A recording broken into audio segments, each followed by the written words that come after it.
Hello New Zealand, I'm Philip Duncan, thanks for joining us. Well, we've got a couple of big air pressure systems to focus on. The first, a large high down here to the southwestern corner that is moving in towards the South Island. And to the north, a large area of low pressure which is dominating the upper half of the North Island. In between the two, we've got a squash zone that is going to move northwards towards Auckland and Northland on Wednesday, and it's going to get stronger. So this is how it's likely to look. As you can see, that's a large area of low pressure. It's got 2 or 3 centres to it. So it's just a big, large, lazy sort of area of low pressure. But further south, we've got another large area of pressure, but it's a big high, and that's coming in from Australia, spreading in across the South Island. Now, we'll start with the South Island because that's where the high is coming in. You might get a few frosts around Southland and Otago overnight tonight, but the little showers and drizzle patches and the cloudy, gloomy stuff for Canterbury, it does continue. But I do have some good news. It should be the last day on Wednesday, should be. So that's the last lot of drizzle, and then the sun should start to come out.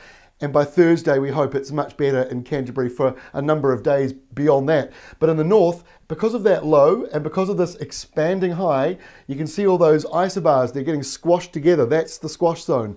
So a lot of wind starting to come through there. It'll be windiest where that rain is, especially around places like Great Barrier Island where gales are possible, but we do expect most of the winds to be below damaging at this stage for the north. So hopefully no power cuts, no problems, but just in case, be prepared in case the winds do just go up a little notch higher, and you might see a few branches come off and a couple of power lines affected by that. But the good news is, by the time we get to Thursday, that's it there moving away. It's deepening into a new system, quite similar to that low we had last week, which deepened just to our northeast. This one's further away though, that's the good news. So it's moving away, it drives in a few showers and a bit of rain in that northeastern corner, but the winds start to ease away on Thursday. They turn southeast, and that should bring the sun back out, or at least thin the clouds out for many of these western areas. The high still builds over the south, and like I said, those showers in Canterbury disappear. It's still cold, but it should be dry, or at least becoming mostly dry by Thursday.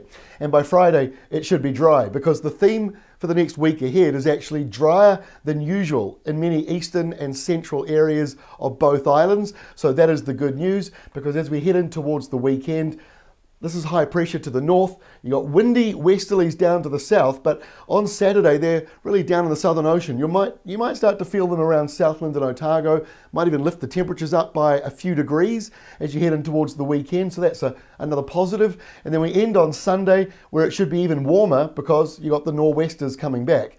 Clearly it gets colder at some point because that's a southerly, but before that, Sunday looks like a mild sort of spring-like day across the country as those nor'westers start to build up, but the rain clouds, they do return to the west. It may not be quite so warm over there. That's all from me. We'll update you again on Wednesday.